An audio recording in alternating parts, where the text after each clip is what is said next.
Bonjour, voici un petit QCM interactif pour t'évaluer sur les suites.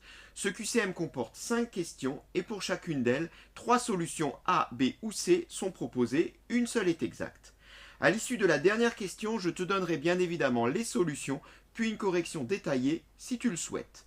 C'est parti avec la question 1, calcul de termes, on te propose 3 termes, lequel est exact, tu peux mettre la vidéo en pause pour y répondre. Question 2, voici une représentation graphique des premiers termes d'une suite UN. Quelle est l'expression de la suite qui pourrait correspondre à cette représentation graphique? Tu peux mettre en pause. Question 3, sur les variations maintenant, on te donne l'expression d'une suite UN. Est-elle croissante, décroissante ou ni l'une ni l'autre? Tu peux mettre en pause. Question 4. Alors on te donne une fonction f qui est parfaitement définie, elle est définie sur 1 plus l'infini, et on affirme qu'elle est décroissante. Ceci n'est pas approuvé, on peut l'affirmer. À partir de là, on peut en déduire que la suite UN est décroissante à partir du rang 1, à la condition que UN soit une de ces 3 expressions. Laquelle, à toi de le dire, tu peux mettre en pause. Question 5, enfin, voici l'expression d'une suite UN. À partir de là, tu peux conjecturer que cette suite UN converge vers 5 ou moins 24, ou alors qu'elle diverge. À toi d'y répondre, tu peux mettre en pause. Voilà, c'est fini. Les solutions sont affichées ici. Tu peux regarder si tu ajustes. Pour avoir une correction détaillée des questions, il te suffit d'accéder au temps de la vidéo indiqué à droite de l'écran. Première question, vérifions pourquoi il fallait répondre B. Eh bien pour cela, on va tout simplement calculer les termes successifs de cette suite définie par récurrence. Donc U1, U2, U3, on ne va pas aller très loin, donc ça va aller vite. Voilà donc l'expression de récurrence de notre suite, et voilà le premier terme, U0 égale à 3. Ce qui veut dire que U1 est égal à, si j'applique la formule de récurrence, moins 2 fois U0 plus 1, c'est-à-dire le terme suivant est égal à moins 2 fois son précédent plus 1. C'est bien ce qu'on a écrit ici. On remplace. U1 est donc égal à moins 2 multiplié par U0 vaut 3, donc 3 plus 1. Moins 2 fois 3, moins 6, et 1, moins 5. Dans l'énoncé, on nous dit 5, ce n'est pas la proposition A. Alors on continue et on calcule U2. U2 égale, toujours sur le même principe, moins 2 multiplié par, le terme avant U2, c'est U1, plus 1. Je remplace, U2 est donc égal à moins 2 multiplié par U1 fait moins 5,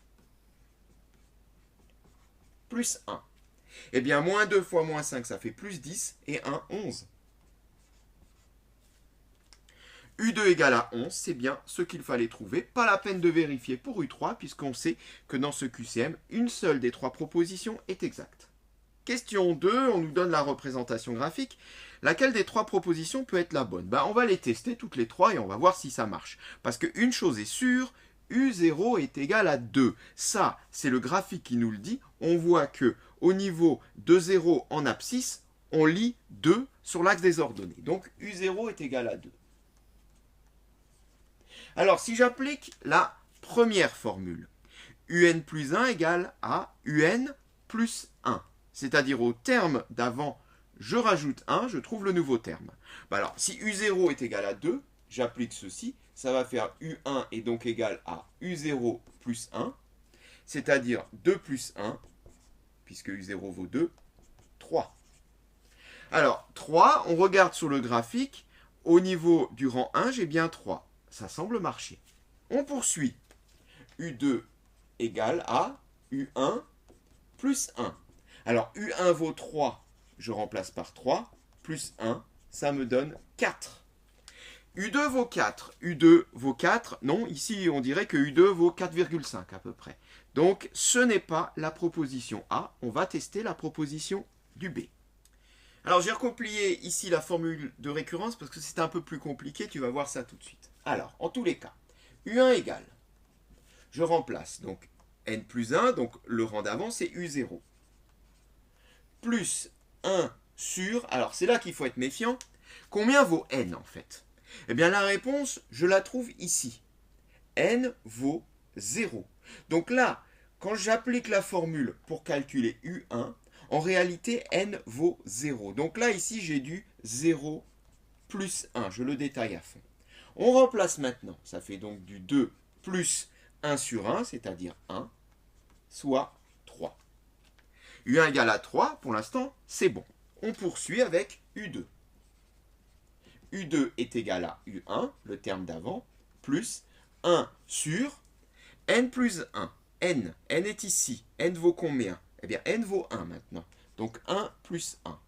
Soit, eh bien, 3 plus 1 plus 1, ça fait 2.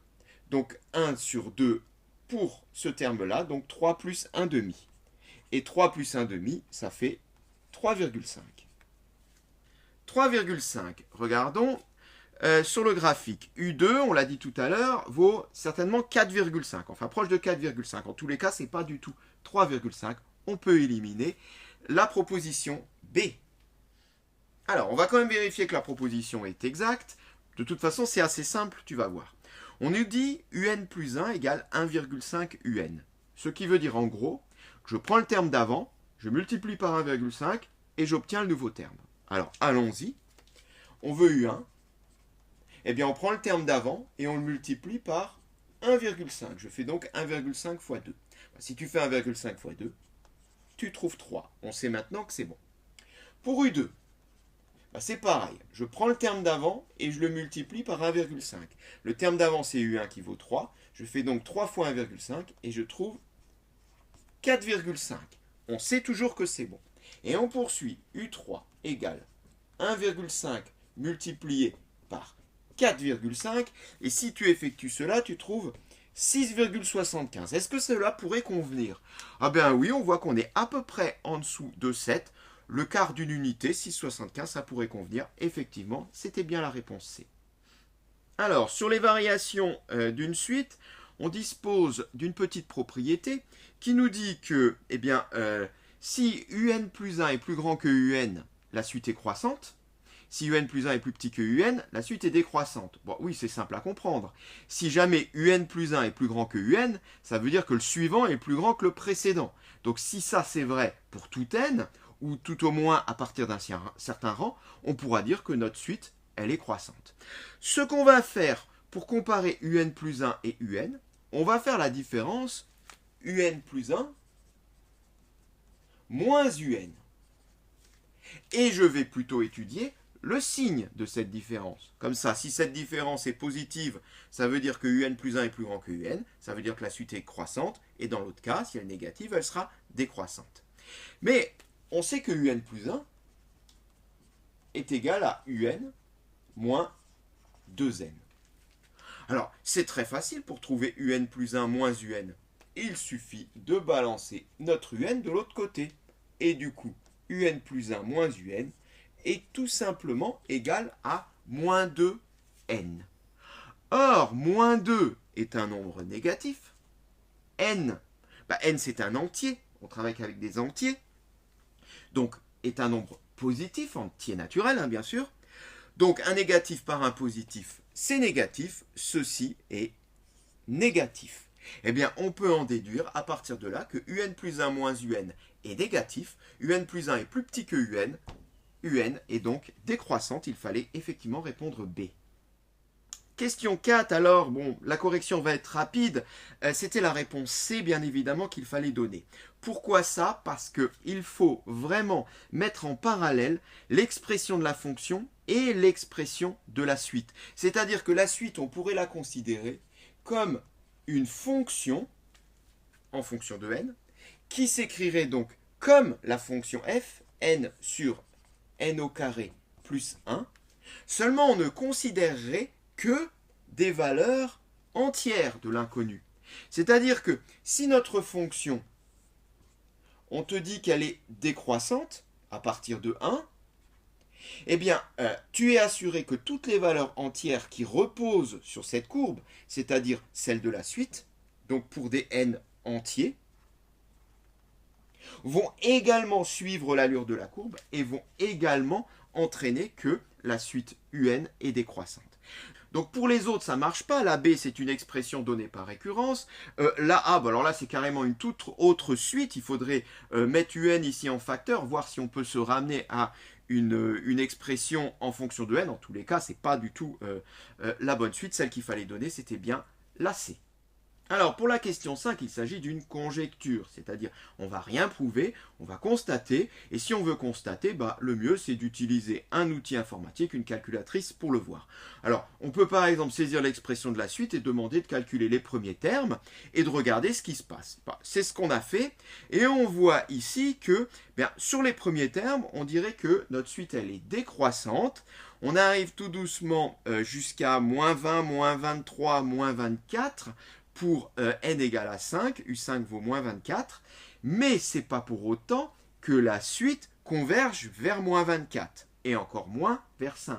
Parce qu'il faut voir ceci pour des grandes valeurs de n, donc il faut aller bien au-delà. Donc continuons à explorer pour des valeurs de n de plus en plus grandes, et on voit là, qu'est-ce qui est en train de se passer? Eh bien en réalité, notre suite, elle est croissante, les valeurs remontent, moins 20, moins 15, moins 8, 1, à U12 on est à 25 et on continue à augmenter, U17 on est à 120, notre suite est divergente en réalité. Il fallait donc bien répondre C et cette séquence est terminée.